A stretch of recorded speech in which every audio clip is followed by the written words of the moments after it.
it was reported, and I hesitate to even bring it up, but it was reported this past week I know where you're going. that former Memphis. Before you even say the name, can I just say no? Okay, let's talk about it. Former Memphis Tiger recruit, commit on campus for a while. Obviously, we know he had the issues that he had. Mikey Williams transferred away from Memphis, went and played at UCF for a year, stayed completely, was out of trouble, injured a little bit, came in, played some minutes for UCF, went into the portal. Now, let's not forget, he also went on the Pivot podcast and talked glowingly about the University of Memphis and Penny Hardaway and how desperately he wanted Sucking to up a little bit. learn. I'm telling you, man, his public relations people are phenomenal. That Pivot podcast was a bat signal to Penny Hardaway.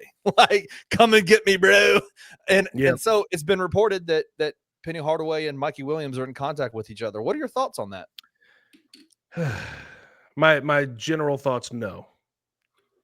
I'm not saying Mikey won't keep himself out of trouble for his entire college career. Like I'm not saying he won't. Maybe he learned a lot from his experience. That's how these things work.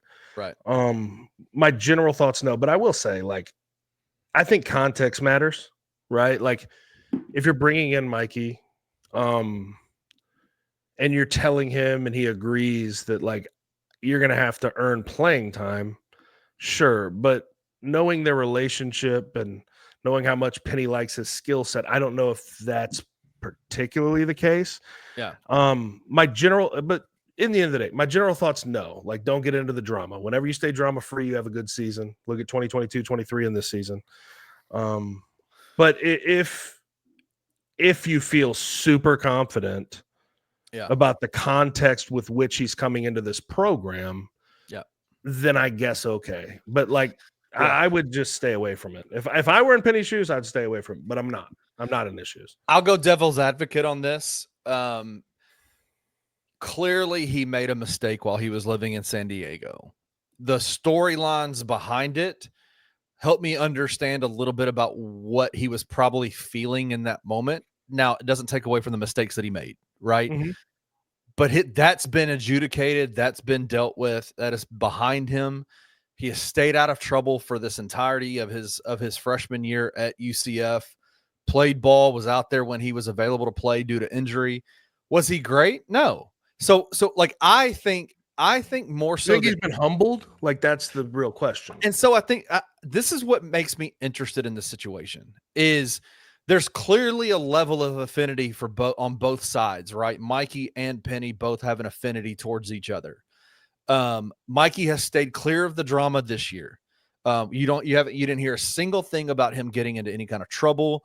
Even on his social media stuff, you didn't see him getting into it or doing anything crazy. The thing where I'm glad we're at with this story is that I feel like he has earned the right to be judged on, is he a good fit with Memphis because of the basketball, not necessarily the drama. Does that make sense? No, I know exactly what you're saying, but it's been a year. Yeah. So you can't ignore what happened in the past 100%. from a drama standpoint. But again, like what I said, I think is what you're saying. Like, what's the context with which he is coming into this program? Because originally, as a 4 or 5 star, whatever he was, it's like he's going to be future of the program, stay around, be a point guard, like all that stuff. Yeah. That's not what he is now. So I think, can I be honest? I think that Mikey would be really well served to go humble himself at a smaller school and be their lead guy. That's what I think.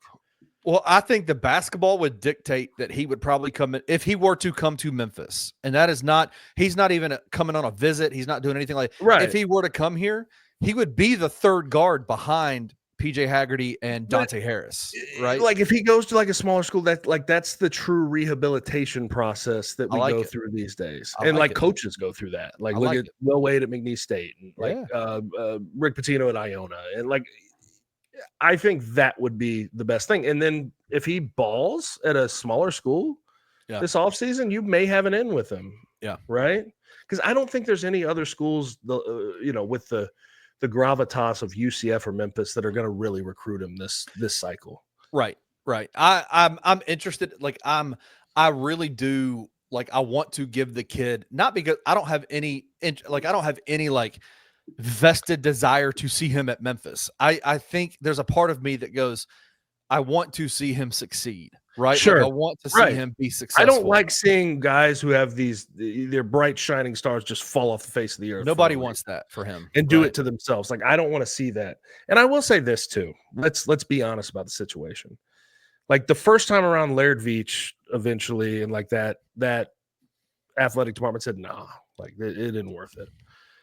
You really think like Ed Scott and Tim Duncan are even like, I don't think, they give Penny free will, but they'll also be like, Penny, I don't know if this is the way to go. Like, just like they did this offseason with coaches and, cleaning up the program and all that. I just don't see those guys really being on board with it, even though they will give Penny the right of way. Yeah. For the most part, because that's what's been reported. I just don't see those guys being into it. I think that's a distinct possibility. And truth be told, great. If that's the decision they make, if that's the decision the administration decides, things have been going so well that we don't want to have any of those kinds of potential distractions, potential drama attached to it, then I think you tip your cap and say, got you. You know what I'm saying? Right.